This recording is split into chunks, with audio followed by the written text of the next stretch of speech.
এই মেঘলা দিনে একলা ঘরে থাকে না তো মন। গুড মর্নিং বন্ধুরা, তোমরা সবাই কেমন আছো?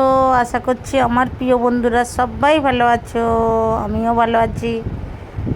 আমার চ্যানেলে তোমাদেরকে অনেক অনেক ভালোবাসা জানি। আজকের ব্লগটা এখান থেকেই শুরু করছি। কি ওয়েদারটা দেখো, কি দারুণ ওয়েদারটা, দেখেছো? ঝড় বৃষ্টি ওয়েদারটা কি সুন্দর, দেখেছো? খুব সুন্দর, কিন্তু কারেন্ট নেই বন্ধুরা, এটাই হচ্ছে দুঃখের ব্যাপার। কারেন্ট সব অফ করে রেখেছে, সব কারেন্টের মেন ফেলে দিয়েছে, বুঝলে?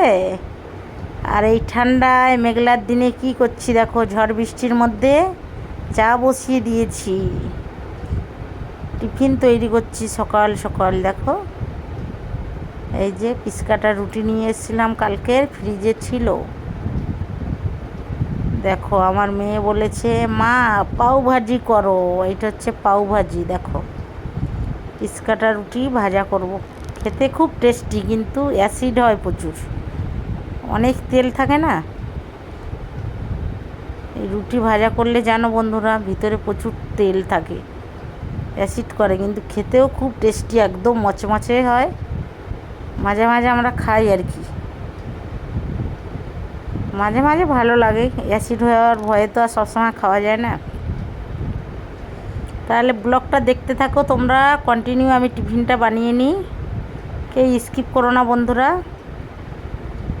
দুধ চা বসিয়ে দিয়েছি এদিকে, চা, আর এদিকে হচ্ছে পাউ ভাজি, আমার দেওরের ছেলেকেও দেবো, আর আমি আর মেয়েও খাবো।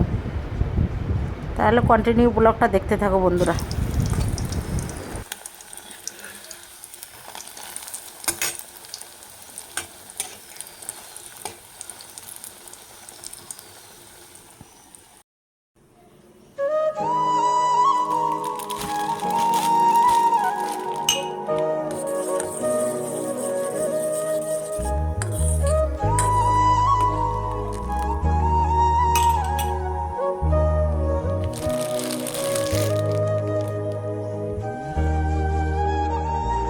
টিফিন রেডি হয়ে গেছে বন্ধুরা, এই যে নিয়ে এসেছি, দেখো রেডি।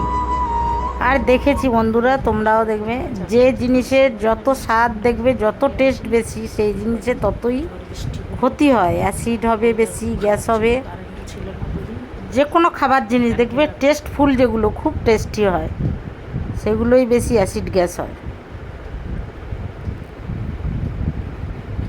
যে জিনিসের যত স্বাদ ততই ক্ষতি গো বন্ধুরা। খেতে খুব ভালো লাগছে, একদম মচমচে করকরা হয়েছে, খুব টেস্টি। পরে তেলটা বোঝা যাবে, বুঝলে? এখন আরাম করে বন্ধুরা, এই দেখো পোস্টমাস্টার দিয়ে গেল এইমাত্র, কি পার্সেল এসছে দেখো, তোমাদের সঙ্গে শেয়ার করছি। আর এই প্রথমবার আমি এত দামি একটা জিনিস কিনলাম চুলে লাগানোর জন্য। দেখো,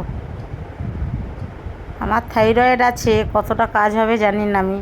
থাইরয়েডে তো চুল উঠে পুরো টাক হয়ে গেছে, আর প্রথমবার এত দামি তেল কিনলাম। দেখো আমার মেয়ে, এই দেখো প্যাকেট থেকে কাটছে, কত টাকা দাম দেখো তেলটার। এই প্রথমবার এত দামি তেল কিনলাম, বুঝলে?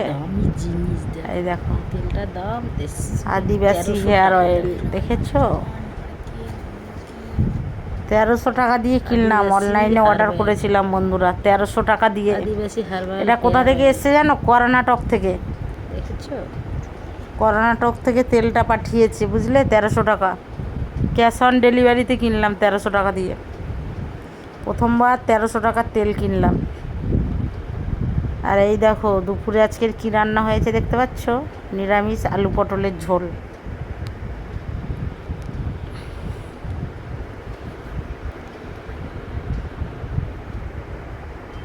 খাওয়া দাওয়া করে নেবো বন্ধুরা। আর নতুন হাঁড়ি দেখেছো, 100 টাকা দিয়ে এই হাঁড়িটা কিনে আনছিলাম, সেই হাঁড়িটাই এখন মাঝে মাঝে রান্না হয়। 100 টাকা দিয়ে হাঁড়িটা কিনে এনেছি। এই দেখো খাওয়া দাওয়া কমপ্লিট। দেখো আমার মেয়ে কি নিয়ে এসছে, দেখো ভিতর মাখন না। আমার মেয়ে যত রাজ্যের খাবার নিয়ে আসবে, যা নিয়ে আসবে, আগে বলবো মা একটু তুমি টেস্ট করে দেখো, তারপর আমি খাবো। দেখো এইগুলো কত জানো, 2 টাকা না 1 টাকা দাম, 2 টাকা মনে হচ্ছে দাম। খেতে কিরম লাগে? মাখন মাখন নিয়ে এসছে দেখো। আর বন্ধুরা এই দেখো বিকেলবেলা কোথায় চলে এসেছি দেখো। আমার বান্ধবী ফোন করেছিল, পার্লারে কাজ করে যে বান্ধবীটা ফোন করেছিল, বলছিল আমার মনটা ভালো না, ওর একটু মানে ঘরে একটু ঝামেলা হয়েছে, মন মেজাজ ভালো না। আমাকে বারবার করে সকাল থেকে ফোন করছিল যে চলো একটু ঘুরে আসি দুজনে গিয়ে। আর চলে এসেছি দেখো আমাদের কাকদ্বীপ থেকে, আমাদের স্টেশন থেকে ভাড়া মানে আমার বাড়ির কাছ থেকে 50 টাকা দিয়ে টোটোয় আসলাম আমি এখানে। এই জায়গাটার নাম হচ্ছে আয়লাবাদ। যখন সেই ঝড় হয়েছিল না, আর আমফানের যে ঝড় হয়েছিল, আমফানের ঝড় হওয়ার পরে এইটা পুরো আয়লা ঝড় হয়েছিল যে আয়লাবাদ করে দিয়েছে। এই দেখো আমফানের ঝড় হয়েছিল, আয়লার যে ঝড় হয়েছিল, আয়লা থেকে এইটা আয়লাবাদ নাম। দেখো চারিদিকে সবুজে সবুজ ঘেরা, দেখো দোলনা আছে, বাচ্চারা অনেকে এসছে, বাচ্চারা এসছে, মা বাবা বন্ধু বান্ধব সব ভিডিও করতে এসছে, অনেক ইউটিউবাররাও আসে এখানে ভিডিও করতে। তাই আয়লাবাদে চলে আসলাম দুই বান্ধবী, মনের দুঃখে আয়লাবাদে চলে এসেছি দেখো। হাই বন্ধুরা, মনের দুঃখে দুই বান্ধবী আয়লাবাদে চলে এসেছি দেখো। একটু ঘুরে টুরে আড্ডা মেরে খাওয়া দাওয়া করে টুরে তারপর যাব। এটা হচ্ছে চলে এসেছি গঙ্গাসাগর যায় যে ভ্যাসেল ঘাটের কাছাকাছি, এটা হচ্ছে 8 নম্বর লটেট ঘাট। যারা যারা গঙ্গাসাগরে এসছো বন্ধুরা, সেই গঙ্গাসাগরের কাছেই চলে এসেছি, মানে এই পাটটা। এই দেখো আমার বান্ধবী, আর ওই দেখো এই বাচ্চাটা কিন্তু অচেনা, দেখো তার কোলে বসে গেছে, ঘুরতে এসছে মা বাবার সাথে, বলছে আমি একটু দোলনায় চড়বো, ওই জন্য আমার বান্ধবী দোলনায় চড়াচ্ছে। আমি একটা দোলনায় চড়ছি আর ওরা একটা দোলনায় চড়ছি। আমার তো একদম আসার ইচ্ছা ছিল না, যা সামনে পেয়েছি জামা সেইগুলো পরেই, কুর্তিটা পরেই চলে এসেছি। কী বলো তো, গাড়ি ভাড়া অনেকটা, 3-4 জনকে নিয়েছে, তাও 50 টাকা করে একজনের থেকে ভাড়া নিয়েছে। আর যদি একা রিজার্ভ করা যায় 200 টাকা চাইবে টোটোর। বেশি দূরে না, কাছাকাছি, কিন্তু ওটাও অফসাইড তো, ওখানে কেউ যায় না তেমন। এই দেখো সাইডে সব গাছ লাগিয়ে দিয়েছে সরকার থেকে, আর পুরো ঢালাই ফেলে একদম বাঁধিয়ে দিয়েছে, ঢালাই ফেলে প্লাস্টার করে দিয়েছে যাতে নদী বাঁধটা না ভাঙে আর কি, ভেঙে গ্রামের দিকে যাতে জল না ঢোকে।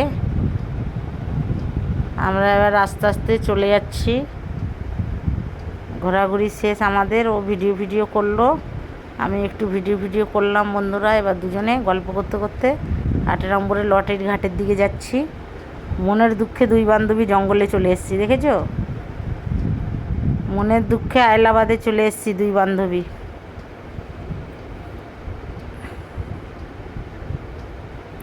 এবার ফেরার পালা।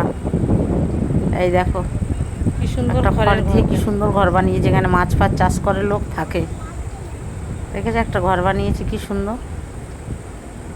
এখানে শ্মশান আছে একটা, এই দিকটা ঢালাই করবে না, হেঁটে অনেকটা যেতে হবে আমাদেরকে, সেই নদীর ধারের দিকে যাব, একদম পুরো 8 নম্বর লটের ঘাটে ওই দিকটায় যাবো। এই দেখো চলে এসেছি। ওপারটা গঙ্গাসাগর, জানো বন্ধুরা, যারা যারা দেখোনি দেখে নাও। এটা হচ্ছে গঙ্গাসাগরের এপারটা হচ্ছে আমাদের বাড়ি, আর ওপারটা হচ্ছে ভ্যাসেলে করে গেলে, ওপারে গেলেই গঙ্গাসাগর।